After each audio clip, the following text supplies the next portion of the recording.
الحمد لله نحمده ونستعينه ونستغفره ونؤمن به ونتوكل عليه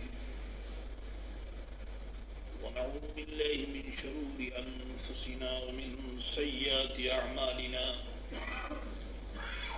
من يهده الله فلا مضل له ومن يضلل فلا هادي له ونشهد أن لا إله إلا الله وحده لا شريك له ونشهد أن سيدنا ونبينا وشفيعنا وحبيبنا ومولانا محمدا عبده ورسوله أما بعد فأعوذ بالله من الشيطان الرجيم بسم الله الرحمن الرحيم قد سمع الله قول التي تجادلك في زوجها وتشتكي إلى الله والله يسمع تحاوركما إن الله سميع بصير الذين يظاهرون منكم من نسائهم ما هن أمهاتهم إن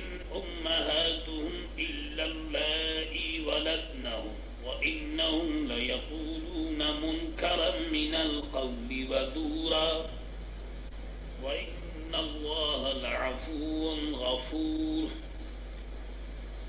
والذين يظاهرون من نسائهم ثم يعودون لما قالوا فتحرير رقبة من قبل أن يتماسا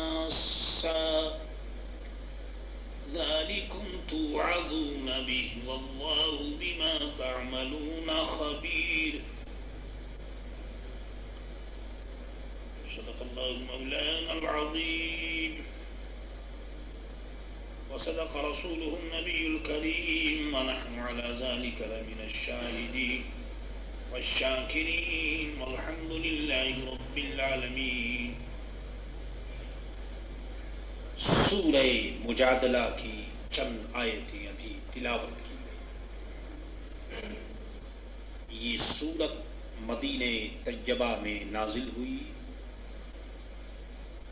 اس میں 3 رکوع 22 آیتیں 473 کلمے 1792 حروف ہیں. رب کا ارشاد ہے اللہ کے نام سے شروع جو نہایت مہربان رحم والا ہے. قد سمع اللہ بے شک اللہ نے سنی قول التی اس کی بات جو تم سے اپنے شوہر کے معاملے میں بحث کرتی ہے. تجادلک بحث کرنا، لڑنا اور جھگڑنا. اللہ تعالی سے اور اس کے پیارے رسول صلی اللہ تعالی علیہ وسلم سے لڑائی اور جھگڑے والی بات تو نہیں ہو سکتی. اس لیے اعلی حضرت نے ترجمہ کیا کہ اللہ نے اس کی بات سن لی جو تم سے اپنے شوہر کے معاملے میں بحث کرتی ہے. اصل میں بات یہ ہوئی کہ حضرت اوس ابن صامت نے اپنی بیوی خولہ بنت ثعلبہ اپنی بیوی خولہ کو کہہ دیا کہ تم مجھ پر میری ماں کی پیٹھ کی طرح ہو. پیٹھ کی طرح ہو یعنی جیسے ماں کی جو بیک سائیڈ ہے، ماں کی جو پیٹھ ہے، اس طرح تم ہو. یعنی حضرت صامت نے اپنی بیوی سے فرمایا کہ تم ماں کی پیٹھ کی طرح ہو مجھ پر. یعنی مقصد یہ ہے کہ جس طرح سے ماں کی پیٹھ کا احترام کیا جاتا ہے تو بس تم بھی ایسے ہی ہو. اسلام سے پہلے قاعدہ یہ تھا کہ اگر کوئی شخص اپنی بیوی کو ماں کے کسی عضو سے اور پیس آف باڈی یعنی جسم کے کسی حصے سے اگر تشبیہ دے تو اسلام سے پہلے یہ لفظ طلاق تھا، اس سے طلاق ہو جاتی تھی.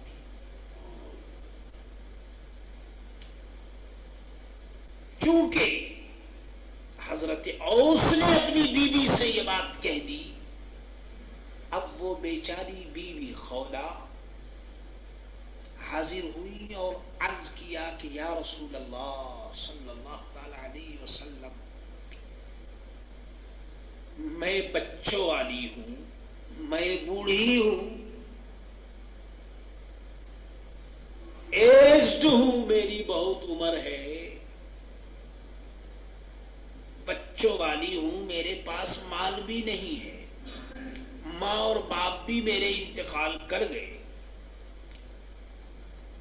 اس لیے اب کیا ہو؟ اگر شوہر کو میں چھوڑ دوں تو مشکل، اور نہ چھوڑوں تو مشکل، بچے مجھ سے جدا ہو جائیں گے، کیونکہ یہ لفظ تو طلاق کا. اس لیے اے محمد عربی صلی اللہ تعالی علیہ وسلم، آپ اب فرمائیے ہم کیا کریں؟ کوئی ایسی صورت بتائیے کہ شوہر سے میری جدائی نہ ہو، میرے کنیکشنز جو ہیں وہ میرے شوہر سے قائم رہے اور میں ان کی بیوی رہوں.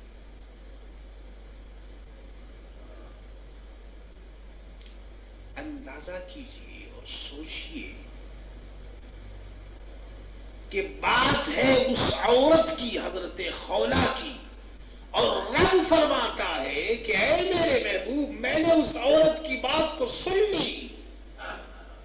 اندازہ کیجئے بات ہو رہی ہے مدینے میں، ایک عورت حضور کی خدمت میں حاضر ہوتی ہے، بات یہاں ہو رہی ہے، اور رب کریم ارشاد فرما رہا ہے کہ اے میرے محبوب، اس عورت کی بات کو میں نے سن لی جو تم سے بحث کر رہی تھی. وَتَشْتَكِي إِلَى اللَّهِ، اور اللہ سے شکایت کرتی ہے. اندازہ کیجئے کہ چونکہ وہ عورت صحابیہ تھی اور خلوص اور محبت اور ادب کے ساتھ سب کچھ عرض کیا تھا، تو یہ بھی گویا اللہ کو یہ چیز پیاری ہو گئی، اللہ نے پسند فرما لیا. فرمایا ہے کہ واللہ یسمع تحاورکما، اور اللہ تم دونوں کی گفتگو سن رہا ہے. اے میرے محبوب، تم دونوں کی گفتگو سن رہا ہے، وہ عورت کی بھی اور جو کچھ آپ فرما رہے ہیں. ان اللہ سمیع بصیر، بے شک اللہ سنتا ہے اور دیکھتا ہے. رب تعالیٰ تو سب کی سنتا ہے، لیکن جو حضور کے آستانے پر پہنچ جائے اللہ تعالیٰ اس کی خصوصیت کے ساتھ سنتا ہے اور قبولیت کے ساتھ سنتا ہے.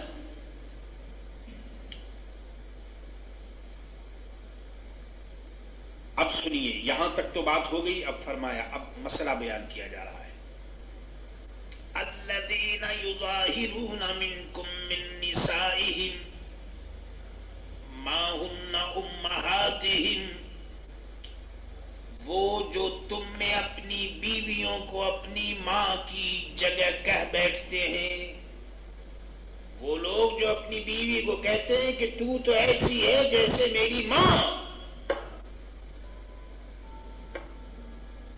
تو ان کے متعلق کیا حکم ہے؟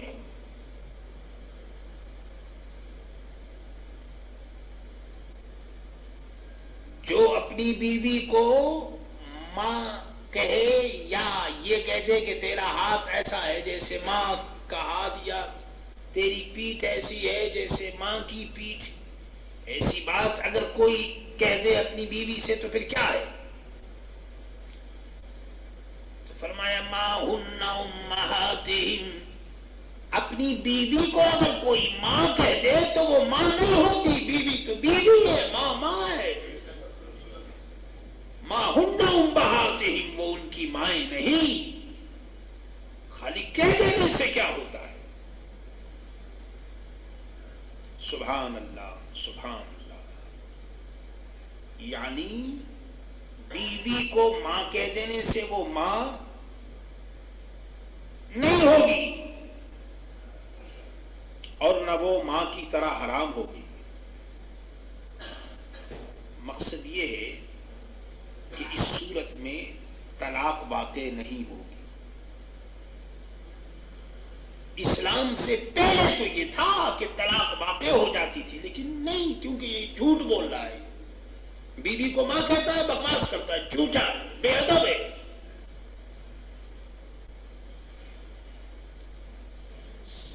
دیکھیے کس نیچرل طریقے سے قرآن نے سمجھایا کہ ما ہن امہاتہم، یہ وہ ان کی مائیں نہیں۔ ان امہاتہم الا اللہ ولدنہم، ان کی مائیں تو وہی ہے جس سے وہ پیدا ہیں۔ بھئی ماں تو وہی ہو سکتی ہے، ماں ایک ہو سکتی ہے، دو نہیں، ایک ہو سکتی ہے ماں۔ باپ بھی ایک، ماں بھی ایک۔ اور فرمایا کہ ماں تو وہی ہے جس سے یہ پیدا ہوا، تو بیوی کو اس نے ماں کہہ دیا تو وہ کیسے ماں ہو جائے گی؟ اللہ جس کی پیٹ سے یہ پیدا وہی ماں ہے۔ پھر وَإِنَّهُمْ لَيَقُولُونَ مُنْكَرًا مِنَ الْقَوْلِ وَزُورًا، اور بے شک بری اور یہ 100% یہ جھوٹ بات کہتے ہیں۔ بیوی کو جو اس نے ماں کہا یہ بہت بری بات ہے اور بالکل جھوٹ ہے، بکواس ہے۔ یعنی بیوی کو ماں کہنا گناہ ہے۔ اور دوسرے یہ کہ اس لفظ سے طلاق نہیں ہوتی۔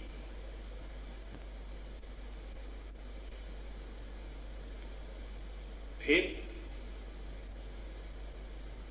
کیا کیا جائے سنیے، اللہ فرماتا وَإِنَّ اللَّهَ لَعَفُوٌّ غَفُورٌ، اور بے شک اللہ ضرور معاف کرنے والا اور بخشنے والا ہے۔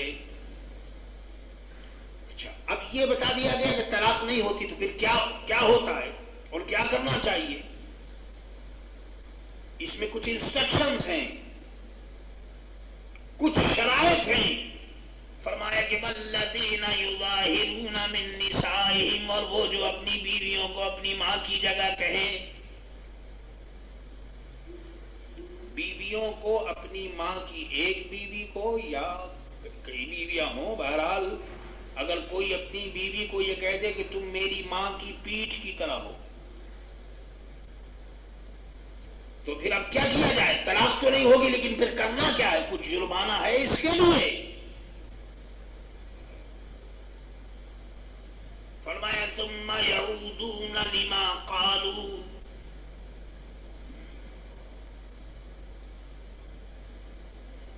اور یہ کہنے کے بعد پھر وہی کرنا چاہیں جس پر اتنی بڑی بات کہہ چکے۔ یعنی اب یہ کہہ تو دیا لیکن کہنے کے بعد وہ بیوی بیوی رہے گی، یہ شوہر شوہر ہی رہے گا، اور بیوی کو وہ بیوی ہی سمجھتا ہے، تو اب اس کے اوپر جرمانہ کیا ہے؟ تو فرمایا فتحریر رقبۃ من قبل ان یتماسا،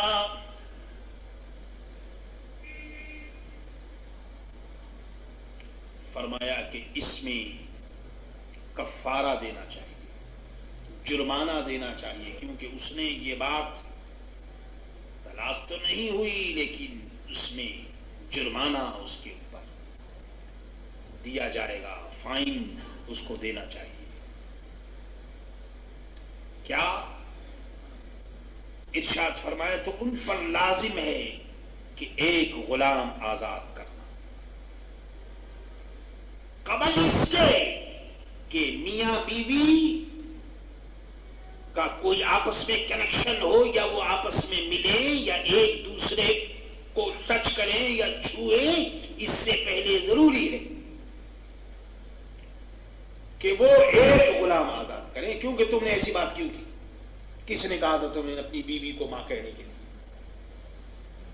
ماں کی پیٹھ کی طرح جو تم نے یہ بات کی، یہ بات غلط ہے. اس لیے تم کو ایک غلام آزاد کرنا ہے.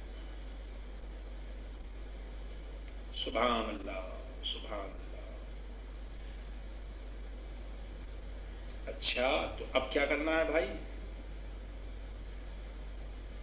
فرمایا ذالکم توعظون بی، یہ ہے جو نصیحت تمہیں کی جاتی ہے. یہ نصیحت کی بات ہے، تمہیں وارننگ دیا جا رہا ہے. یہ اس لیے کہ تم ہوشیار ہو جاؤ اور منہ میں جو کچھ آئے مت بکو. سوچ سمجھ کر بولنا چاہیے، باتیں کرنی چاہیے. طلاق کا معاملہ جو ہے یہ کھیل نہیں ہے. جو کچھ منہ میں آیا بک دیا اور بعد میں تو ایسی بات کرنے سے کوئی فائدہ نہیں ہے، فضول ہے. واللہ بما تعملون خبیر، اور اللہ تمہارے کاموں سے خبردار ہے. اب چونکہ اسلام جو ہے وہ دین رحمت ہے. غلام کہاں سب کے پاس بھائی؟ سب آدمی تو امیر نہیں ہوتے. اب کسی کے پاس غلام نہیں تو کیا کرے گا؟ تو فرمایا فمن لم یجد، اگر غلام نہ ہو، جیسے آج کل غلام لوگوں کے پاس نہیں ہے، تو فرمایا کہ کنٹینیو 2 مہینے کے روزے رکھے. 2 مہینے کے روزے، تاکہ معلوم ہو جائے کہ یہ مذاق نہیں ہے بیوی کو ماں کہہ دینا. تم نے ماں کی توہین کی ہے، ماں کی بے حرمتی کی ہے. اس لیے 2 مہینے کے روزے کنٹینیو رکھو. اور روزہ بھی ایسا کہ بیچ میں چھوڑ نہیں.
رکھنا پڑے گا.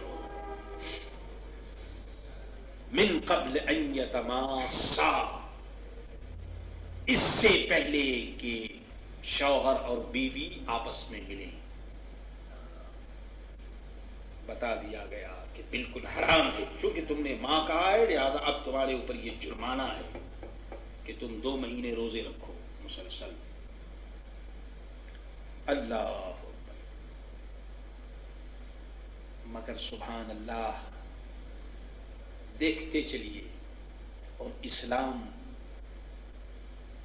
نے جو گنجائش اور جو فیسلٹی ہمارے لیے رکھی ہے اسے دیکھیے. فرمایا فمن لم یستطع،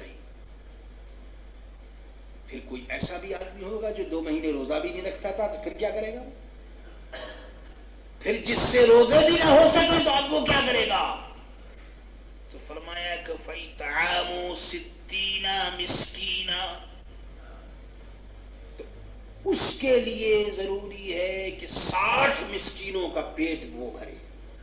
60 مسکین غریبوں کو پیٹ بھر کر کھانا کھلائے. مثلا ایسا بوڑھا ہے بیچارہ کہ وہ 2 مہینے کا روزہ نہیں رکھ سکتا، یا وہ بیماری ایسی ہے، تو فرمایا کہ وہ روزہ نہیں رکھ سکتا، تو فرمایا کہ اب ضروری ہے کہ ہر مسکین کو 2 وقت پیٹ بھر کر کھانا کھلائے گا، تو 60 مسکین کو 2 ٹائم پیٹ بھر کر کے کھانا اس کو کھلانا چاہیے. یہ ہے کفارہ، جرمانہ. سبحان اللہ.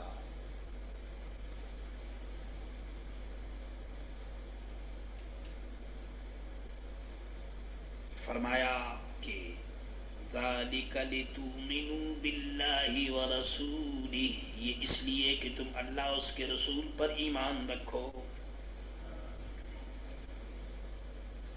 اللہ اس کے رسول پر ایمان رکھو.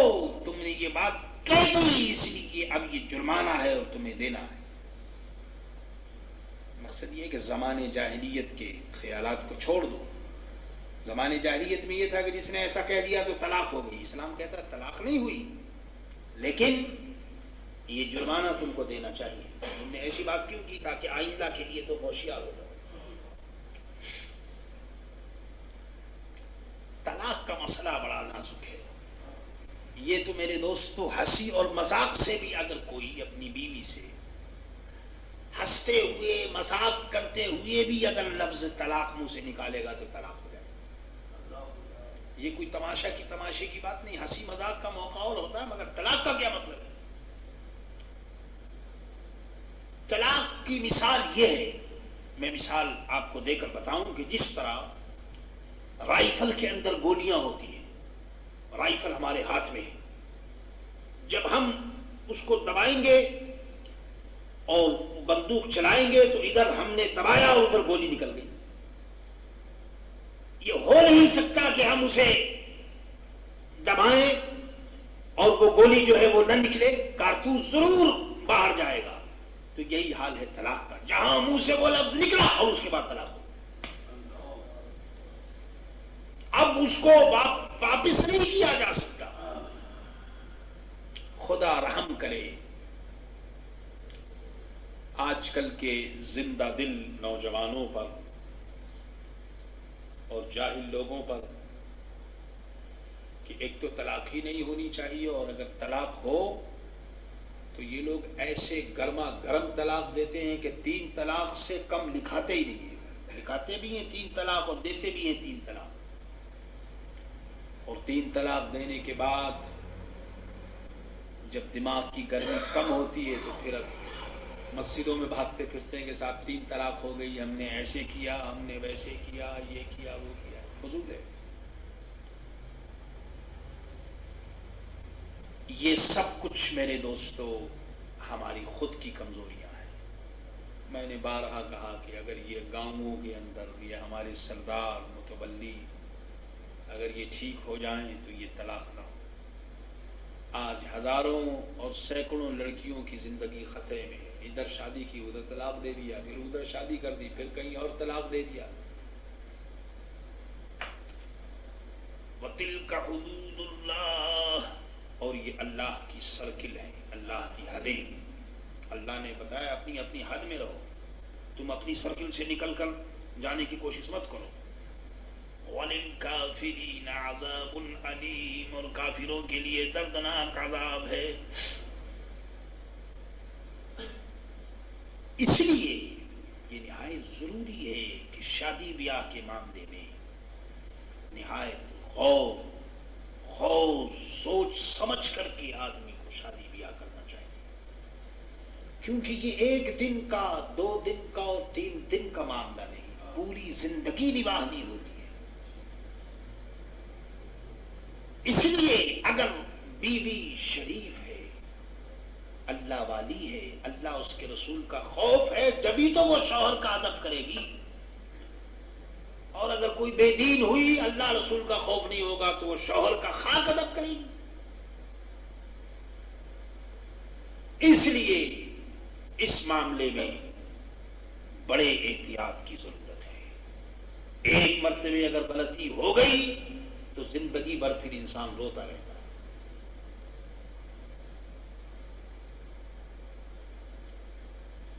وَلِلْكَافِرِينَ عذاب علیم، اور کافروں کے لیے دردناک عذاب ہے۔ یعنی اللہ تعالی کی جو حد ہے، جو قانون ہے، اس کو توڑنا کافروں کا کام ہے۔ ان الذين يحادون الله ورسوله كبتوا كما كبت الذين من قبلهم وقد انزلنا آیات بینات۔ بے شک وہ لوگ جو مخالفت کرتے ہیں اللہ اس کے رسول کی، اللہ اس کے رسول کی مخالفت کرتے ہیں۔ اللہ کی تو مخالفت کوئی نہیں کر سکتا۔ مقصد یہ ہے کہ جو اللہ کے پیاروں کی مخالفت کرتے ہیں تو گویا وہ اللہ کی مخالفت کرتے ہیں۔ تو کوبیتو تو وہ ذلیل کر دیے گئے جیسے ان سے اگلوں کو ذلت دی گئی، ایسے لوگ ذلیل کیے جائیں گے۔ گزشتہ قومیں جیسے ذلیل ہوئی، ایسے لوگ ذلیل کیے جائیں گے جو اللہ والوں کی مخالفت کریں گے۔ اور بے شک ہم نے روشن آیتیں اتاری، اور کافروں کے لیے ذلت کا عذاب ہے۔ یوم یبعثهم اللہ جمیعا فینبئهم بما عملوا، جس دن اللہ ان سب کو اٹھائے گا، اللہ ایک وقت میں اٹھائے گا، ایک جگہ جمع فرمائے گا۔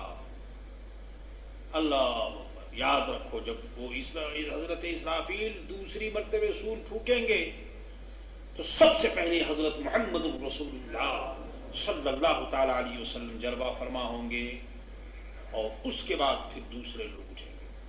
اللہ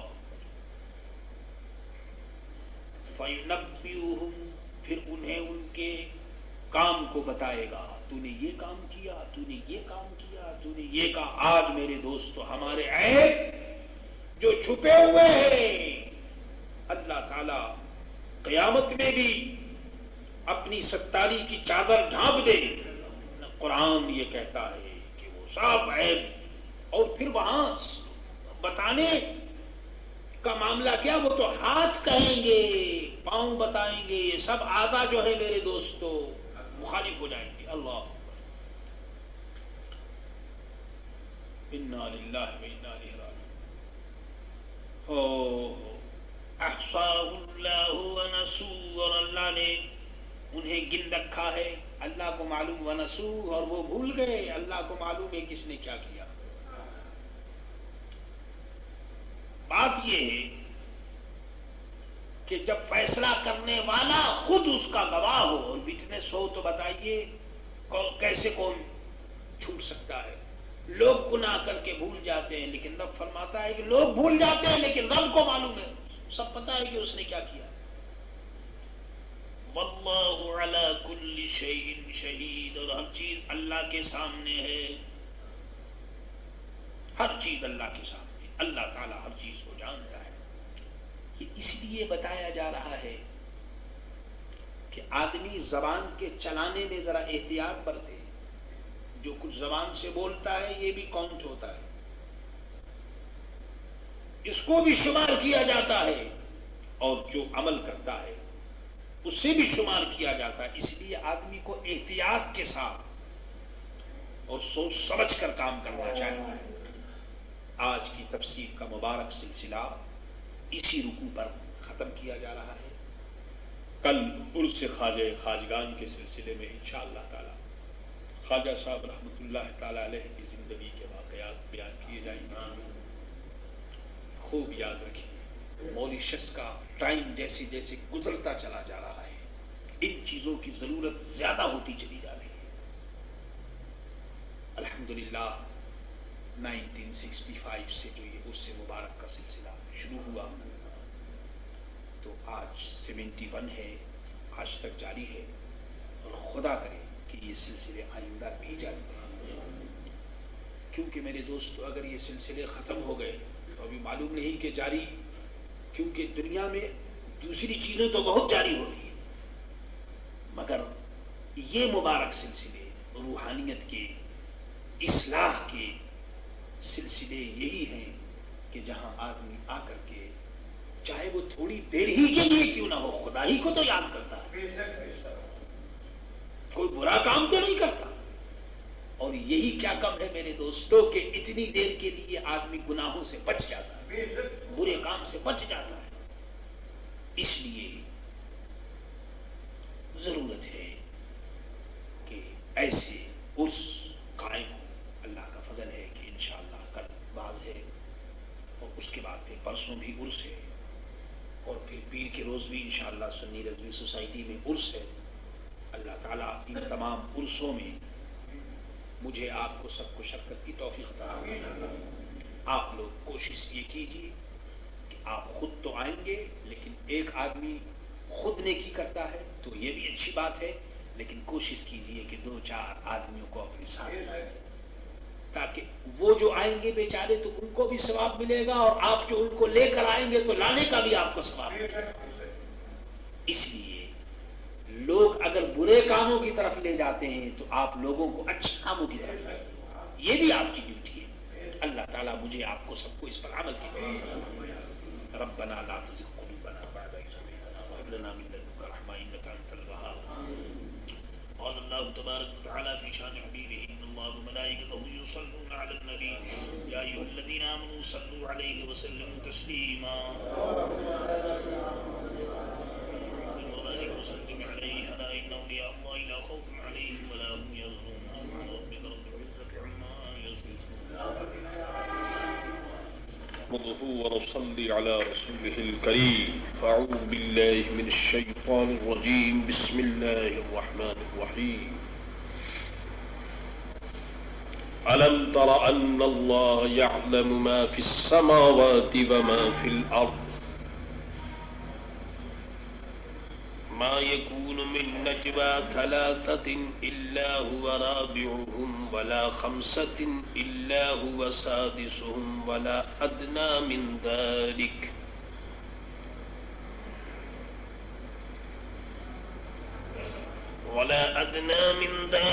ولا أكثر إلا هو معهم أينما كانوا ثم ينبئهم بما عملوا يوم القيامة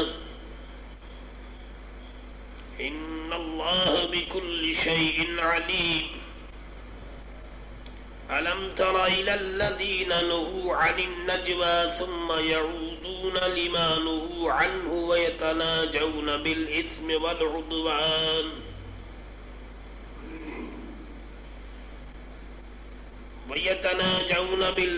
والعدوان ومعصية الرسول وإذا جاءوك حيوك بما لم يحيك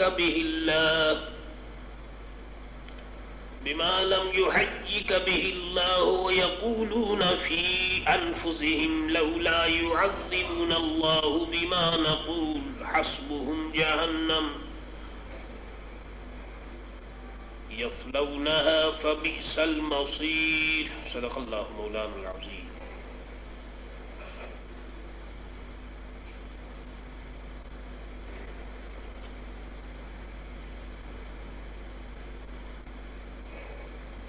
قرآن کریم نے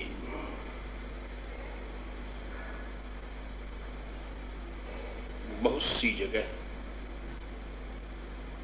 اور بہت سے مقام پر اس بات کا اظہار کیا کہ اللہ تعالی زمین اور آسمان کا مالک ہے, خالق ہے. جو کچھ ہوتا ہے یا ہوگا وہ سب جانتا ہے. اس کا لازمی نتیجہ یہ نکلنا چاہیے کہ جب یہ عقیدہ ہے, اور ہر مسلمان کا ہونا چاہیے کہ اللہ کو سب کچھ معلوم ہے, وہ جانتا ہے, وہ دیکھتا ہے, تو قدرتی طور پر انسان کو برے کاموں سے بچنا چاہیے, نیکی کرنی چاہیے, کیونکہ یہ انسان کی فطرت ہے کہ وہ لوگوں سے چھپ کر کے گناہ کرنے کا ارادہ کرتا ہے اور گناہ کرتا ہے. اور لوگوں سے چھپ کر جب انسان گناہ کرتا ہے تو وہ مطمئن ہوتا ہے کہ میں گناہ کر رہا ہوں لیکن مجھے کوئی نہیں دیکھ رہا ہے. قرآن کریم نے کہا کہ بھائی لوگوں سے چھپ کر کے تو یہ سب کچھ ہو سکتا ہے، لیکن خدا سے تو نہیں چھپا جا سکتا۔ تو جب خدا سے نہیں چھپا جا سکتا تو پھر خدا کے سامنے اور خدا کی نافرمانی ہو، یہ کیسی بات ہے؟ اس سلسلے میں قرآن کریم نے بہت سی مثالیں پیش کی، اور ایک مثال اس آیت میں ہے، فرمایا کہ الم ترا، اے سننے والے کیا تو نے نہ دیکھا، ان اللہ یعلم ما فی السماوات وما فی الارض، کہ اللہ جانتا ہے جو کچھ آسمانوں میں ہے اور جو کچھ زمین میں ہے، اللہ کو معلوم ہے۔ ایک دن ربیعہ اور حبیب عمر کے بیٹے اور صفوان ابن امیہ آپس میں باتیں کر رہے تھے۔ ان میں سے ایک نے کہا کہ کیا رب ہماری ان باتوں کو جانتا ہے؟ دوسرے نے کہا کہ بعض کو جانتا ہے اور بعض کو نہیں۔ تو تیسرا کہنے لگا کہ بھئی اگر وہ بعض کو جانتا ہے تو سب کو جانتا ہے۔ یہ باتیں ہو رہی تھیں تو قرآن کریم نے کہا کہ ما یکون من نجوا ثلاثۃ الا هو رابعهم، جہاں کہیں تین شخصوں کی آپس میں کانا پھوسی ہو، چپکے باتیں ہوں، تو چوتھا الا هو رابعهم، تو چوتھا وہ موجود ہے، یعنی دیکھ رہا ہے، انہیں جانتا ہے، اس کی ہر بات سنتا ہے۔ مقصد یہ ہے کہ خلوت میں جلوت میں انسان اللہ کو اپنا ساتھ جانے، اور تاکہ گناہ کرنے کی ہمت نہ ہو، اور یہ تصور کہ خدا میرے ساتھ ہے، یہ تو تقویٰ اور توکل کی بہترین مثال ہے۔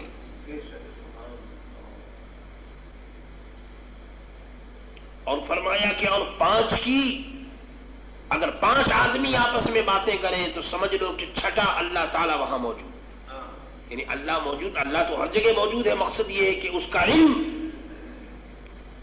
اور اس کی قدرت وہاں موجود ہے۔ وَلَا أَدْنَىٰ مِن ذَلِكَ، اور نہ اس سے کم اور نہ اس سے زیادہ، مگر یہ کہ وہ ان کے ساتھ ہے جہاں کہیں ہو۔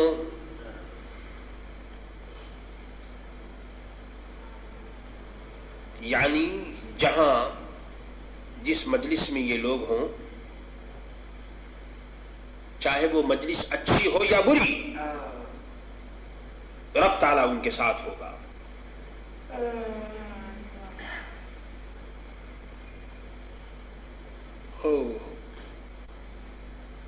ثم ينبئهم بما عملوا يوم القيامة، اور پھر انہیں قیامت کے دن بتا دے گا جو انہوں نے کیا۔ چونکہ دنیا اور قبر میں مکمل حساب نہیں ہو سکتا، بندہ کچھ کر چکا ہے اور کچھ کرنا باقی ہے، اسی لیے حساب کے واسطے قیامت کا دن مقرر ہے۔ فرمایا کہ بتا دیا جائے گا ان اللہ بکل شیء علیم، کہ بے شک اللہ سب کچھ جانتا ہے۔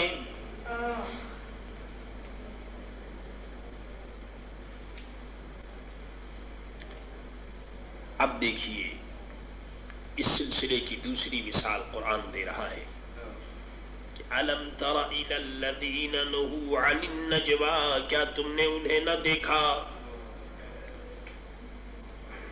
جنہیں بڑی مشورت سے منع فرما دیا گیا اور پھر وہی کرتے ہیں۔ آپس میں ڈیسائیڈ کرنا، ڈسکس کرنا اور ایک دوسرے سے باتیں کرنی، تو ان کو منع کر دیا گیا، مگر وہ نہ مانے۔ قصہ یہ ہے کہ کفار اور منافق آپس میں باتیں کرتے تھے، اور بات جب وہ کرتے تھے تو مسلمانوں کی طرف وہ اشارہ کرتے تھے۔ اس سے مسلمانوں کو تکلیف ہوتی تھی کہ یہ ہمارے متعلق باتیں کر رہے ہیں، اشارہ کر رہے ہیں، مسلمان کو تکلیف ہوتی تھی.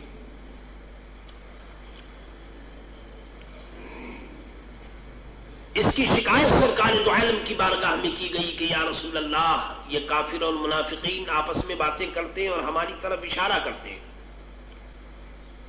تو حضور نے یہودیوں کو، منافقوں کو منع کیا، مگر وہ نہ مانے تو یہ آیت نازل ہو گئی کہ ان کو منع کیا جاتا ہے مگر وہ پھر وہی کرتے ہیں لما نہوا عنہ، جس سے ان کو منع کیا تھا. وَيَتَنَاجَوْنَ بِالْإِثْمِ وَالْعُدْوَانِ، اور آپس میں گناہ اور حد سے بڑھنے، گناہ بھی یہ کرتے ہیں اور اپنے سرکل سے آگے بڑھنے کی کوشش کرتے ہیں. بمعصیت الرسول، اور رسول کی نافرمانی کے یہ مشورے کرتے ہیں.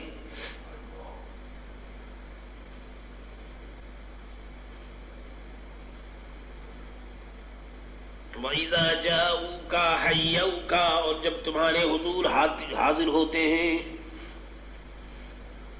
اے میرے محبوب، جب یہ لوگ آپ کے سامنے آتے ہیں تو ان لفظوں سے تمہیں سلام عرض کرتے ہیں جو لفظ اللہ نے تمہارے اعزاز میں نہ کہے.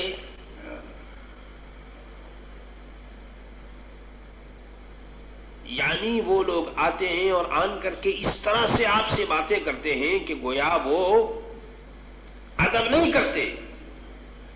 مثلا یہودی حضور صلی اللہ علیہ وسلم کی خدمت میں حاضر ہوتے تھے اور کہتے تھے السلام علیک، السلام علیک، معاذ اللہ. تو اصل میں لفظ تو السلام علیک ہے مگر وہ کہتے تھے السلام علیک، سام کہتے ہیں موت کو، معاذ اللہ. تو قرآن کریم کہہ رہا ہے کہ یہ لوگ آتے ہیں آپ کی خدمت میں اور ایسے لفظ سے آپ کو یہ مخاطب کرتے ہیں کہ جو اللہ نے نہیں فرمائے. وَيَقُولُونَ فِي أَنفُسِهِمْ، اور اپنے دلوں میں کہتے ہیں ہمیں اللہ عذاب کیوں نہیں کرتا ہمارے اس کہنے پر. لَوْلَا يُعَذِّبُنَ اللَّهُ بِمَا نَقُولُ. دیکھیے کفر، ہٹ دھرمی اور ضد ایسی چیز ہوتی ہے کہ انسان گویا خدا سے بھی مذاق کرتا ہے. ایک طرف تو بے ادبی کرتے تھے وہ رسول اللہ کی، اور دوسری طرف پھر وہ یہ بھی کہتے تھے کہ جی ہم بے ادبی کرتے ہیں تو ہم پر عذاب کیوں نہیں نازل ہوتا، معاذ اللہ. قرآن نے وارننگ دی اور فیصلہ دے دیا کہ حسبہم جہنم، انہیں جہنم کافی ہے. یصلونہا فبئس المصیر، اس میں دھسیں گے تو کیا ہے برا انجام. اللہ اکبر. مقصد یہ ہے کہ ہر چیز کا ایک وقت ہے، ان کے عذاب کا وقت مقرر ہے. یا ایھا الذین آمنوا اذا تناجیتم فلا تتناجوا بالاثم والعدوان ومعصیۃ الرسول. اے ایمان والو، تم جب آپس میں مشورہ کرو تو گناہ اور حد سے بڑھنے اور رسول کی نافرمانی کا مشورہ مت کرو. یعنی مسلمان کی زندگی جیسی زندگی اس کی ظاہر میں ہے ویسی زندگی اس کی باطن میں ہونی چاہیے. اکیلے میں بھی حضور کا ادب و احترام ملحوظ رکھے. مبارک ہے وہ عالم جو گھر میں بھی سرکار دو عالم کی شان کو خیال کرے اور باہر بھی سرکار دو عالم کی شان کو بیان کرے. وَتَنَاجَوْا بِالْبِرِّ وَالتَّقْوَىٰ، نیکی اور پرہیزگاری کی مشورت کرو، نیکی اور پرہیزگاری کی باتیں کرو. تلاوت قرآن پاک ہے، علم دین ہے، تعلیم ہے، مسلمانوں کو اچھی باتیں بتانا، یہ قرآن کا حکم ہے. وَاتَّقُوا اللَّهَ الَّذِي إِلَيْهِ تُحْشَرُونَ، اور اللہ سے ڈرو جس کی طرف تم اٹھائے جاؤ گے. انما النجوى من الشیطان لیحزن الذین آمنوا وليس بضارهم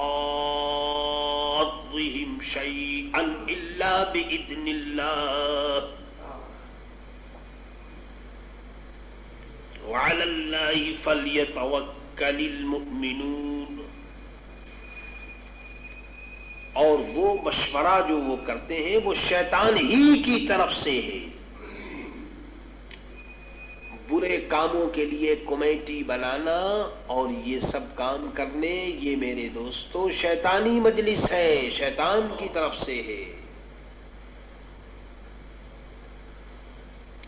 لِيَحْزُنَ الَّذِينَ آمَنُوا، اس لیے کہ ایمان والوں کو رنج دے. مقصد یہ ہے کہ مسلمانوں کو تکلیف پہنچے. ان کو کہہ دیا گیا کہ وہ ان کا کچھ نہیں بگاڑ سکتا بے حکم خدا کے، الا باذن اللہ.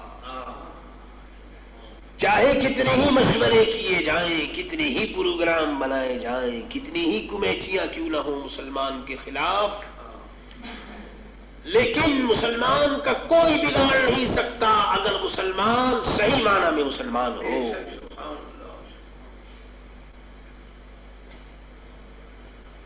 مسلمانوں کو کہا جا رہا ہے کہ تم مغموم کیوں ہوتے ہو، یہ تمہارا کچھ نہ بگاڑ سکیں گے. اسی لیے صوفیہ فرماتے ہیں کہ مسلمان اگر برا خواب دیکھے تو پریشان نہ ہو. برا خواب اگر کوئی نظر آئے تو پریشان نہیں ہونا چاہیے اور بائیں طرف کو تھوک دینا چاہیے، بائیں طرف، کیونکہ یہ شیطانی وسوسہ ہے. شیطان چاہتا ہے کہ تمہارے دل میں وسوسے اٹھا دے. اور مسلمانوں کو اللہ ہی پر بھروسہ چاہیے.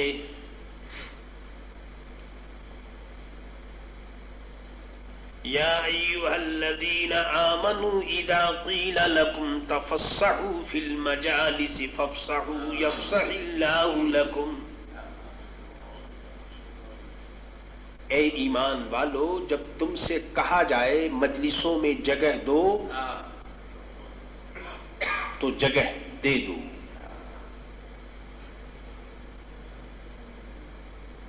سرکار دو عالم صلی اللہ تعالی علیہ وسلم کا جو پارلیامنٹ تھا اور جو آپ کے بیٹھنے کی جگہ تھی، اللہ تعالیٰ وہاں کا ادب مسلمانوں کو بتا رہا ہے کہ میرے نبی کی جو بیٹھنے کی جگہ ہے تو وہاں کا ادب کیا ہے. تو فرمایا کہ جب کسی آنے والے کے لیے کہا جائے کہ بھائی ذرا جگہ دو تو آنے والے کو ویلکم کرنا چاہیے اور اس کو جگہ دینی چاہیے. وہ صحابہ جو بدر میں حاضر ہوئے حضور کی بارگاہ میں، ان کی بڑی عزت تھی. ایک دن کچھ بدری صحابی حضور کی مجلس شریف میں پہنچے، جگہ بھر چکی تھی، انہیں جگہ نہ ملی. انہوں نے السلام علیکم کہہ کر کے اور جگہ کا انتظار کیا. کسی نے انہیں جگہ نہ دی تو حضور صلی اللہ تعالی علیہ وسلم نے اپنے پاس والوں کو اٹھا کر ان کی جگہ بنائی. جو حضور کے پاس بیٹھے ہوئے تھے حضور نے انہیں اٹھایا اور بدری صحابی کو اپنے پاس بٹھایا. اس واقعے سے اس بات کا ثبوت ملتا ہے کہ اگر مجلس میں ہم لوگ بیٹھے ہوئے ہوں اور کوئی بزرگ آدمی آ جائے تو طریقہ یہ ہے بیٹھنے والوں کو کہ خود بخود ہٹ جانا چاہیے اور آنے والے کو جگہ دینی چاہیے. حضور صلی اللہ علیہ وسلم نے اٹھا دیا اور بدری صحابہ کو جگہ دی گئی.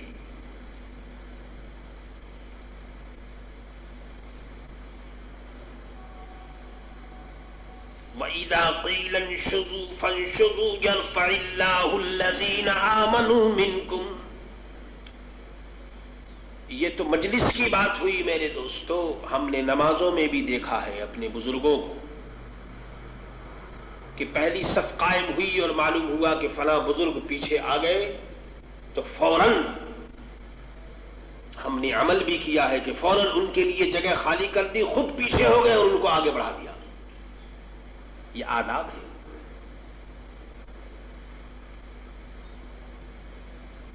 اسی طرح سے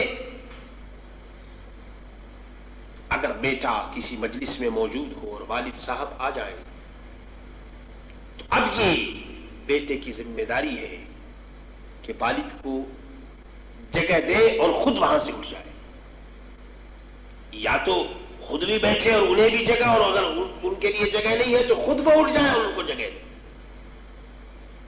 یہی حال ہے شاگرد کا، یہی حال ہے ان لوگوں کا جو کسی بزرگ سے تعلق رکھتے ہیں، کیونکہ یہ آداب مجلس ہے، اور آداب مجلس یہ میرے دوستو نہایت ضروری ہے۔ فرمایا تم جگہ دے دو تو یفسح اللہ لکم، تو اللہ تمہیں جگہ دے گا، اللہ تمہیں جگہ دے دے گا، یعنی جنت میں، رحمت میں، یا تمہاری قبروں کو اللہ وسیع کر دے گا۔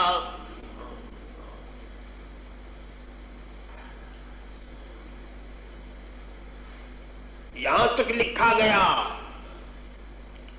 کہ تلاوت قرآن کی حالت میں بھی اگر کوئی اللہ کا مقبول بندہ آ جائے تو قرآن کریم بند کر کے اس کی تعظیم کی جائے۔ اللہ کیا شان ہے! اور پھر قرآن شریف پڑھے۔ صحابہ تو حضور کی تعظیم نماز کی حالت میں بھی کیا کرتے تھے، اور دوسرے یہ کہ مسلمان بھائی کی تعظیم رب کو بڑی پیاری ہے۔ سبحان اللہ۔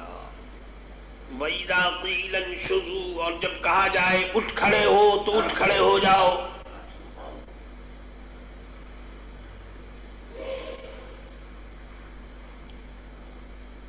یعنی اگر کہا جائے کہ اٹھ جاؤ تعظیم کے لیے تو چاہیے کہ تعظیم کے لیے اٹھ کر کھڑے ہو جاؤ۔ جہاد کے لیے، کسی کو جگہ دینے کے لیے، یا کسی کی تعظیم کے لیے، جیسے ہمارے یہاں اہل سنت و جماعت کا معمول ہے کہ سرکار دو عالم پر صلاۃ و سلام پڑھنے کے لیے جیسے ہی کھڑے ہوئے تو سب کے سب کھڑے ہو جاتے ہیں۔ یہ ایک ادب و احترام کی بات ہے۔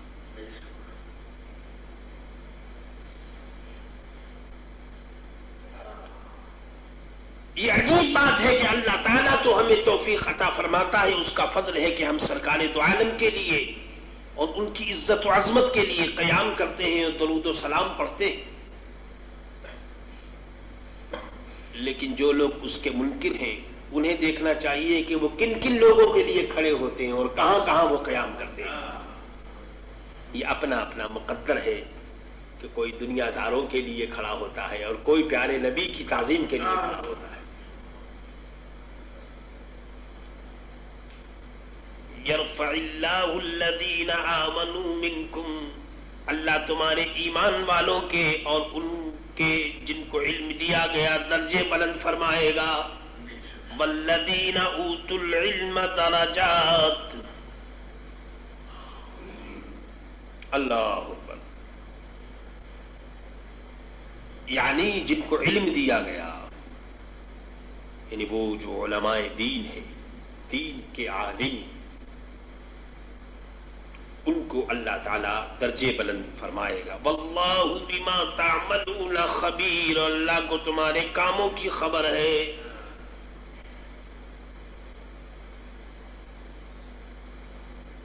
معلوم یہ ہوا کہ عزت اور عظمت جو ہے یہ اللہ کی جانب سے ملتی ہے، اور جو آدمی جتنی زیادہ عزت والا ہوگا اتنے ہی زیادہ وہ عزت والوں کا احترام کرے گا۔ وہ واقعہ آپ نے نہیں سنا کہ سرکار دو عالم کی خدمت میں صحابی اس طرح بیٹھتے کہ جیسے معلوم ہوتا کہ ان میں جان نہیں ہے، چپ، پوری مجلس میں خاموشی ہوتی۔ اعلیٰ حضرت نے اسی سین کو کھینچا ہے اور بیان کیا ہے، فرماتے تیرے آگے یوں ہے دبے لچے فصحاء عرب کے بڑے بڑے، تیرے آگے یوں ہے دبے لچے فصحاء عرب کے بڑے بڑے، کوئی جانے منہ میں زبان نہیں بلکہ جسم میں جان نہیں۔ حضور کے سامنے صحابی ایسے بیٹھتے کہ معلوم ہوتا کہ ان میں جان ہی نہیں ہے،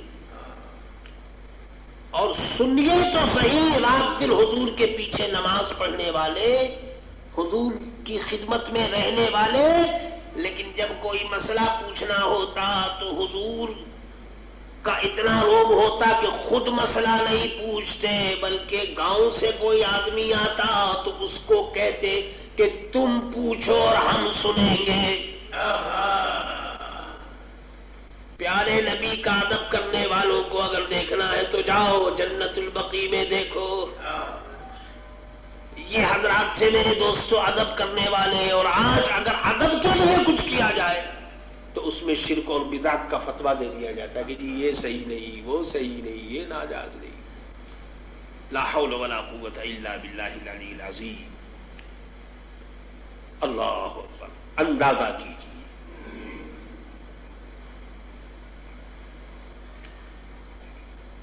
سرکار دو عالم صلی اللہ تعالی علیہ وسلم کی بارگاہ میں صحابہ کا یہ حال تھا.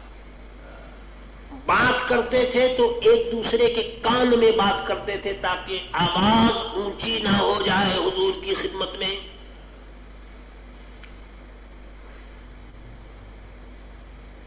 اور حضور کے آداب بتاؤں. اللہ اکبر. ادب کا حال یہ تھا کہ سرکار دو عالم صلی اللہ تعالی علیہ وسلم نے اپنے منہ شریف سے تھوک حضور نے نکالا. ضرورت ہوئی تھوک نکالنے کی تو تھوک شریف منہ سے نکلا اور ابھی نکلنے بھی نہیں پایا کہ صحابہ دونوں طرف سے دوڑے. اور سب کی یہ کوشش ہوتی تھی کہ حضور کا لعاب دہن ان کو مل جائے. حضور کے تھوک کو لینے کے لیے صحابی دوڑتے تھے تاکہ یہ تبرک ان کو مل جائے. بتاؤ کیسر و کسرا کے بادشاہوں کے یہاں کیا یہ شان کسی نے دیکھی ہوگی؟ اندازہ کرو کہ ایک طرف تو صحابہ کے ادب و احترام کا یہ حال تھا، اور اگر آج کا بدنصیب امتی اگر حضرت محمد الرسول اللہ صلی اللہ علیہ وسلم کو اگر اپنا جیسا کہنا شروع کر دے تو اندازہ کرو کہ وہ مسلمان ہی کب رہا. میرے عزیزوں میرے دوستو، ایمان آدمی کا کھڑا ہونا چاہیے. یاد رکھو کرنسی اگر پیور ہوگی تو بازار میں چلے گی، اگر کھوٹی ہوگی تو بازار میں نہیں چل سکتی.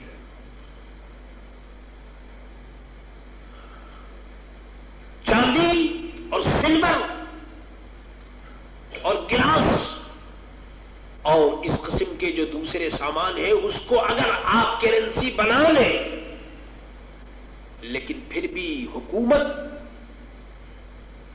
کی نگاہوں کے اندر وہ کرنسی قابل عمل نہیں ہوگی. اسی طرح سے ایمان بھی جب تک کھڑا نہ ہو وہ میرے دوستو ایمان اور یقین کے بازار میں وہ چلتا نہیں. ایمان جتنا کھڑا ہوگا اتنی زیادہ اس کی قدر و قیمت زیادہ ہوگی. اللہ اکبر. فرمایا کہ اللہ تعالی تمہارے ایمان والوں کے اور ان کو جن کو علم دیا گیا درجے بلند فرمائے گا. واللہ بما تعملون خبیر. اور اللہ کو تمہارے کاموں کی خبر ہے.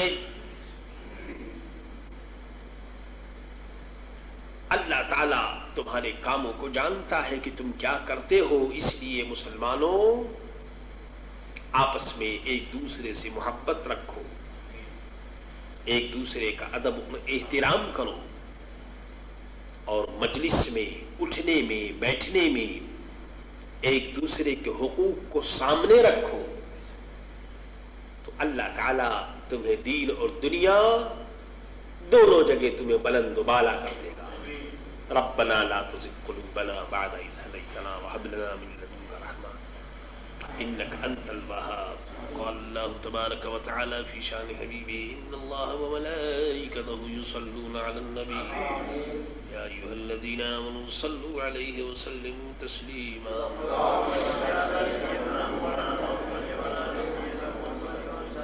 إن أولياء الله لا خوف عليهم ولا هم يحزنون. سبحان ربك رب العزة عما يصفون.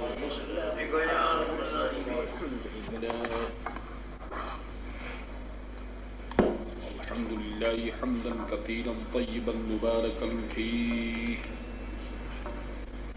هو الأول هو الآخر هو الظاهر هو الباطن وهو بكل شيء عليم.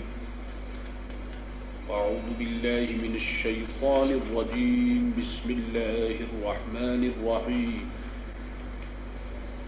يا أيها الذين آمنوا إذا ناجيتم الرسول فقدموا بين يدي نجواكم صدقة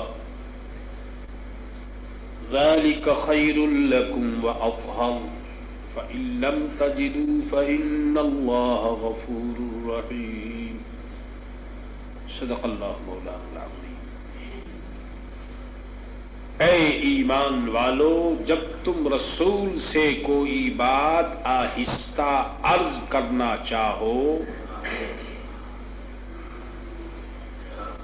جب کوئی پرائیویٹ بات اپنے رسول کی خدمت میں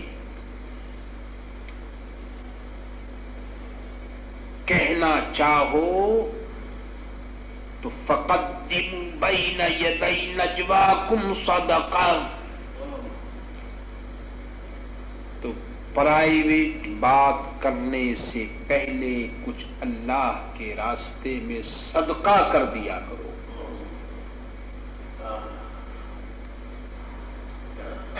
اللہ تعالی ادب سکھا رہا ہے کہ میرے رسول سے بات کرنے کا اے صحابہ کیا طریقہ ہونا چاہیے۔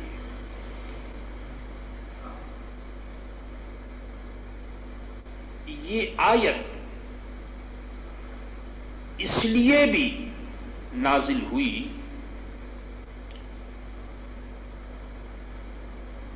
کہ سرکار دو عالم صلی اللہ تعالی علیہ وسلم کی خدمت میں امیر لوگ اور بڑے بڑے لوگ جب آتے تو وہ ذرا بات اپنی لمبی کر دیا کرتے تھے، اتنی لمبی کہ غریبوں کو، فقیروں کو کچھ عرض کرنے کا موقع نہیں ملتا تھا۔ اللہ تعالیٰ نے یہ ریسٹرکشن اور یہ قانون لازم کر دیا کہ تم لوگ جو اتنی لمبی چوڑی بات کرتے ہو میرے رسول کی بارگاہ میں، اب یہ طریقہ لازم کر دیا گیا ہے کہ اب اگر کوئی بات تم کرنی چاہو تو پہلے صدقہ کرو پھر بات کرو۔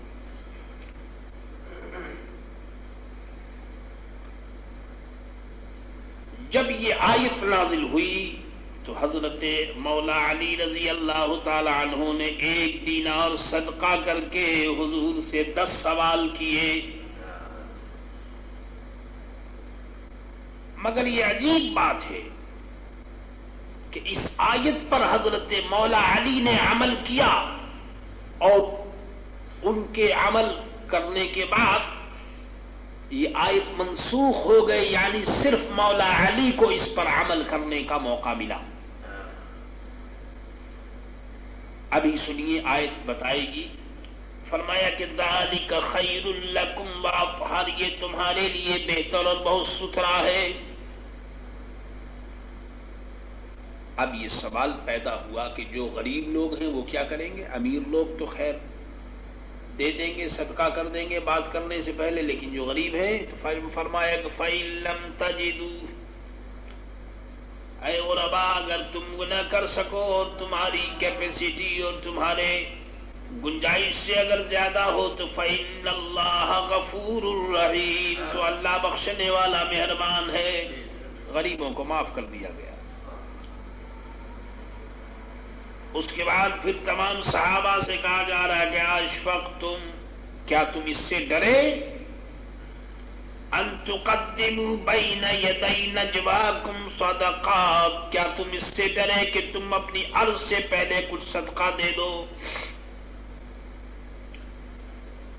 اگر تم کو یہ بوجھ معلوم ہوتا ہے اور ڈر معلوم ہوتا ہے تو فَإِذْ لَمْ تَفْعَلُوا، تو پھر جب تم نے یہ نہ کیا اور اللہ نے اپنی مہربانی سے تم پر رجوع کر لیا، یعنی یہ جو قانون تمہارے اوپر لازم کیا تھا یہ قانون کو اللہ نے اٹھا لیا،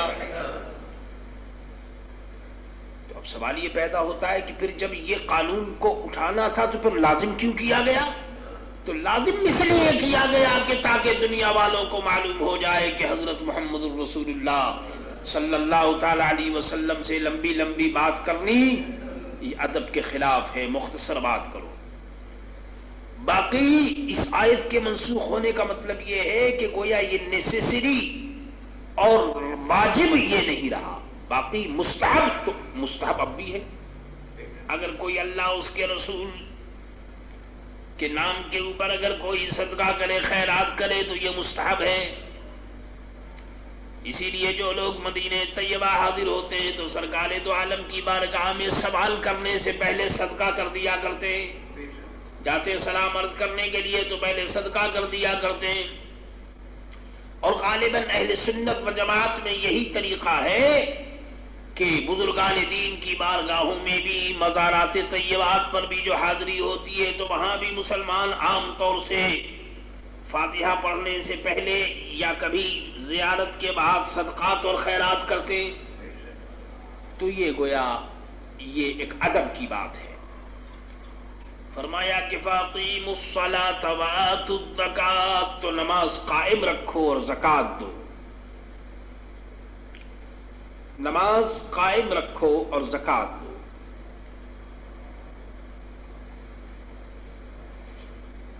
وَأَطِيعُوا اللَّهَ وَرَسُولَهُ، اور اللہ اس کے رسول کے فرما بردار رہو، یعنی یہ تو ضروری ہے، اس کے بغیر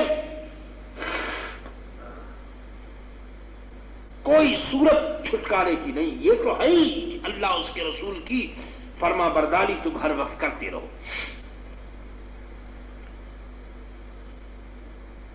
واللہ خبیر بما تعملون، اور اللہ تمہارے کاموں کو خوب جانتا ہے۔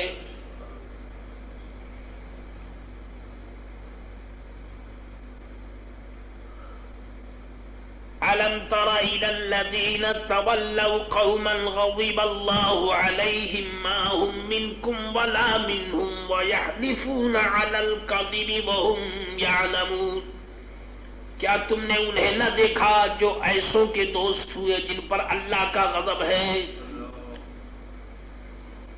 دوستی میرے دوستوں یہ اتنی آسان نہیں ہے کہ جتنی آسان دوستوں نے اور یاروں نے سمجھ رکھی ہے۔ دنیا کے دھوکے میں آن کر کے اور دنیا کی دوستی پر ناز کرنا اور فخر اور تکبر کرنا، یہ میرے دوستو پاگل پن کی بات ہے۔ قرآن نے کہا کہ کیا تم نے انہیں نہ دیکھا جو ایسوں کے دوست ہوئے جن پر اللہ کا غضب ہے؟ معلوم یہ ہوا کہ دوستی ایسے لوگوں سے کرنی چاہیے جن پر اللہ کا غضب نہیں بلکہ اللہ کی رحمت ہے۔ اب یہ فیصلہ کرنا ہمارے لیے اور آپ کے لیے آسان ہے کہ دیکھ لیجئے کہ اللہ کی رحمت کس پر ہے۔ وہ لوگ جن پر اللہ کی رحمت ہے اور جو رحمت للعالمین حضرت محمد الرسول اللہ صلی اللہ تعالی علیہ وسلم کے دامن رحمت کو اپنے ہاتھوں میں لیے ہوئے ہیں، وہ کون لوگ ہیں؟ اصل میں یہ آیت منافقوں کے متعلق نازل ہوئی۔ منافقوں کی پالیسی یہ تھی کہ وہ ایک طرف تو یہودیوں سے بھی دوستی رکھتے تھے، دوسرے طرف مسلمانوں سے بھی تعلق رکھتے تھے۔ ان کا کہنا یہ تھا کہ اپنا کام ادھر سے بھی نکالو ادھر سے بھی نکالو، نماز پڑھو تو محمد الرسول اللہ کے پیچھے نماز پڑھو، جی مسلمانوں کی مجلس ہو تو یہاں آن کر بیٹھ جاؤ اور یہاں سے مسلمانوں کی بات لے کر اور منافق اور یہودیوں کو جا کر بیان کرو، وہاں سے بھی ہمیں کمیشن ملے اور یہاں سے بھی ہمیں کمیشن ملے۔ قرآن نے ایسی قوم کو للکارا اور فرمایا کہ ما ہم منکم ولا منہم، اے بے وقوفوں، یہ وہ گروپ ہے کہ نہ یہ تمہارا ہے نہ ان کا ہے، یہ کسی کا نہیں۔ میرے دوستو، جو پلیٹ کا یار ہوتا ہے وہ صرف پلیٹ کا ہوتا ہے، جی جس کو کھانے اور پینے کی عادت ہے اور جیب بھرنے کی عادت ہے تو وہ تو بس اسی کا یار ہوگا، وہ کسی کا یار نہیں۔ فرمایا کہ ما ہم منکم ولا منہم، وہ نہ تم میں سے نہ ان میں سے، وہ کسی میں سے نہیں ہے۔ اللہ مذبذبین بین ذلک لا الہ ہؤلاء ولا الہ ہؤلاء، ادھر بھی نہیں ادھر بھی نہیں، کچھ نہیں۔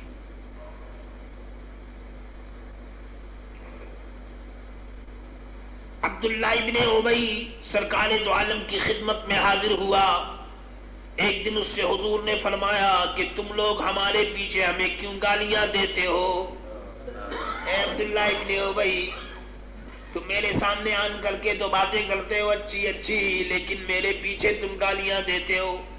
تو اس کمبخت نے قسم کھا لیا اور قسم کھا کر کہا کہ یا رسول اللہ، ہم تو آپ کو کچھ نہیں کہتے، ہم تو آپ کے غلام ہیں، مسلمان ہیں، ایسی باتیں کرنے لگا۔ جب میرے دوستو اس پر یہ آیت نازل ہوئی اور کہا گیا کہ وَيَحْلِفُونَ عَلَى الْكَذِبِ وَهُمْ يَعْلَمُونَ، ارے وہ جان بوجھ کر جھوٹی قسم کھاتے ہیں۔ قسم کھانا تو میرے دوستو منافقوں کا پہلا قدم ہے، جہاں سے منافقت شروع ہوتی ہے وہیں سے قسم بھی شروع ہو جاتا ہے۔ قسم کیا ہے، یہ تو کھاتے ہی رہتے ہیں صبح سے شام تک۔ اللہ اکبر۔ وَيَحْلِفُونَ عَلَى الْكَذِبِ وَهُمْ يَعْلَمُونَ، وہ تو جان بوجھ کر جھوٹی قسم کھاتے ہیں۔ سنیے یہ سب کچھ کہنے کے بعد اب فیصلہ سنیے قرآن کا۔ فرمایا کہ اعد اللہ لہم عذابا شدیدا، اللہ نے ان کے لیے سخت عذاب تیار کر رکھا ہے۔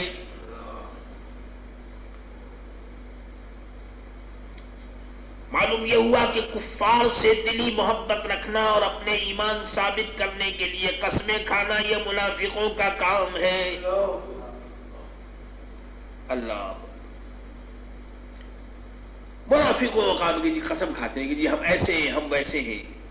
کسی مسلمان کو اور کسی سنی کو میرے دوستوں اپنے ایمان پر قسم کھانے کی ضرورت نہیں۔ اللہ کے فضل و کرم سے اس کا عمل، اس کا چہرہ، اس کا کام، اس کی بات بتاتی ہے کہ یہ سنی ہے، مسلمان ہے۔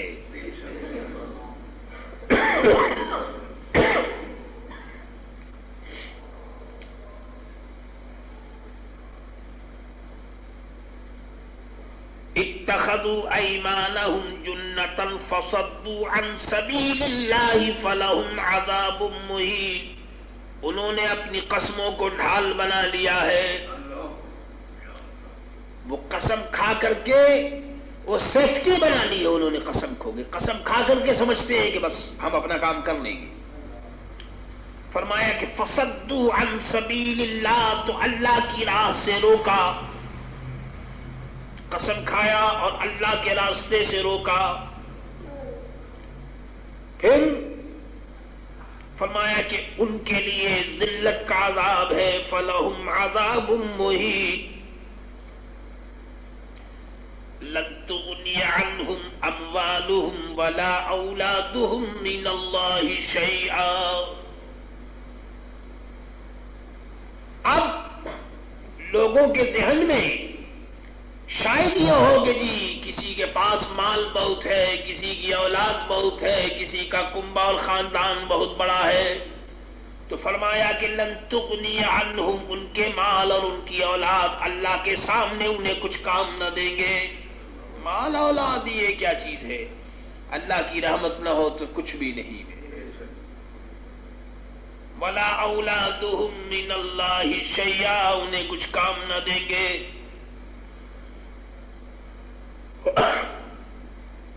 ہاں اگر باپ مومن اور اولاد بھی صاحب ایمان ہو اور نیک ہو تو پھر الحمدللہ ایسی اولاد اس دنیا میں بھی کام آئے گی، اس دنیا میں بھی کام آئے گی۔ اولئک اصحاب النار، وہ دوزخی ہیں اور انہیں اس میں ہمیشہ رہنا ہے۔ یوم یبعثہم اللہ جمیعا فیحلفون لہ کما یحلفون لکم، جس دن اللہ ان سب کو اٹھائے گا تو اللہ کی بارگاہ میں بھی ایسی ہی قسمیں کھائیں گے، وہاں بھی ایسی ہی بات کریں گے۔ میرے دوستو، جو آدمی جھوٹا ہوتا ہے وہ ہر جگہ اپنی ہیرا پھیری سے اور چکر سے بعد نہیں آتا۔ اللہ اکبر۔ وَيَحْسَبُونَ، اور وہ یہ سمجھتے ہیں کہ أَنَّهُمْ عَلَى شَيْءٍ، کہ انہوں نے کچھ کیا، اور وہ یہ سمجھتے ہیں کہ انہوں نے کچھ کیا. بتائیے، قسمیں بھی کھا رہے ہیں، مسلمانوں کے دوست بھی ہیں، اور یہ سمجھتے ہیں کہ جی ہم تو بڑے سمجھدار آدمی، بڑے پالیسی ہم. آج کل ایسے لوگ اپنے آپ کو بہت ہوشیار سمجھتے ہیں کہ جی ہم تو سب آدمیوں کو خوش رکھتے ہیں، ہم تو سب سے ملتے ہیں. وہ دعویٰ بھی کرتے ہیں جی ہم تو سب سے ملتے ہیں، ہمارا تعلق سب آدمی سے، ہم کسی کو ناراض نہیں کرتے. میرے دوستو، یہ جملے دنیا میں کتنے ہی خوبصورت کیوں نہ ہوں، لیکن آخرت میں میرے دوستو ان جملوں کا کوئی اعتبار نہیں. یہ ایک دھوکہ اور یہ ایک فریب کی داستان ہے جو دنیا کہتی جی ہم تو سب سے بنا کر رکھنا چاہیے. اللہ اکبر. قرآن نے کہا کہ یہ لوگ قسمیں بھی کھاتے ہیں اور کہتے ہیں کہ جی ہم نے تو بہت بڑا کام کر دیا کہ مسلمانوں کو بھی دھوکہ دیا اور ادھر یہودیوں کے ساتھ بھی جا کر مل گئے. فرمایا الا انہم هم الکاذبون، سنتے ہو بے شک وہی جھوٹے. اللہ. معلوم یہ ہوا کہ گناہ پر خوش ہونا منافقوں کا کام ہے. اگر کسی مومن سے گناہ ہو جائے تو وہ غمزدہ ہوتا ہے، افسوس کرتا ہے، اللہ کی بارگاہ میں دعا کرتا ہے اللہ ہمارے گناہوں کو معاف کر دے. لیکن گناہ کرنا اور گناہ پر خوش ہونا، اکڑنا اور یہ سمجھنا کہ اس نے کوئی بڑا کام کیا، یہ منافقوں کا کام ہے. استحوذ علیہم الشیطان، ان پر شیطان غالب آ گیا. کہہ دیا گیا کہ ان پر شیطان کا کنٹرول ہے. تو پھر فَأَنْسَاهُمْ ذِكْرَ اللَّهِ، تو انہیں اللہ کی یاد بھلا دی. ارے بھائی جب شیطان کا کنٹرول ہو گیا تو پھر خدا کی یاد کہاں سے آئے گی؟ سنیے، منافقین وہ ہیں، آپ یہ نہ سمجھیے کہ وہ نماز نہیں پڑھتے تھے، وہ نماز پڑھتے تھے، بلکہ ایک اعتبار سے ہم سے زیادہ نماز پڑھتے تھے. نماز بھی پڑھتے تھے، وہ نیکی کا کام بھی کرتے تھے، لیکن قرآن کہتا ہے کہ شیطان نے اس کو خدا سے بھلا دیا. مقصد یہ ہے کہ یہ سب کام کرتے تھے دکھانے کے لیے، مسلمانوں کو فریب میں ڈالنے کے لیے، مسلمانوں کو دھوکہ دینے کے لیے. جیسے آج کوئی نماز پڑھنے کے لیے آ جائے اور اس نیت سے آ جائے کہ لوگ سمجھے کہ ہاں جی یہ بھی نمازی ہے، تو ایسا آدمی قطعاً نمازی نہیں، کیونکہ اس کا مقصد جو ہے وہ مردود ہے، وہ چاہتا ہے لوگوں کو دھوکہ دینا. لیکن جو اللہ کے لیے نماز پڑھتا ہے تو وہ دکھانے کے لیے نہیں پڑھتا، وہ تو بیچارہ اپنے آیا اللہ کی عبادت کی اور روتا ہوا آیا اور روتا ہوا خدا چلا گیا، اور اس نے دعا کی کہ الہ العالمین میری نماز قبول فرما. تو اس کا مقصد اور ہوتا ہے، باقی دکھانے کے لیے.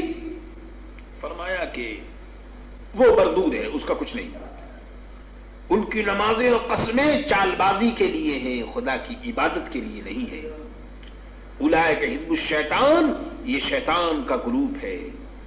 الا ان حزب الشیطان، اور سنتا ہے بے شک شیطان ہی کا گروپ هم الخاسرون، گھاٹے میں ہے، نقصان میں ہے. اللہ. معلوم یہ ہوا کہ گروپنگ جو ہے، گروپ کہتے ہیں صاحب آج کل یہ گروپ بازی بہت ہے. ابھی گروپ بازی تو آج کیا کہتے ہو، یہ تو ہمیشہ سے گروپ بازی ہے.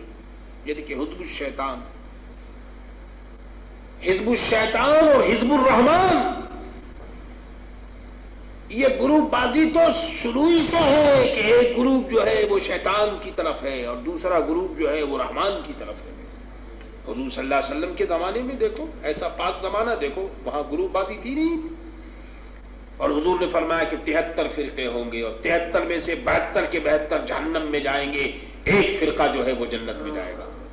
اور یہ 73 فرقے کس میں ہوں گے؟ فرمایا فی امتی، میری امت میں ہوں گے، وہ دوسرے نہیں، امت میں ہوں گے.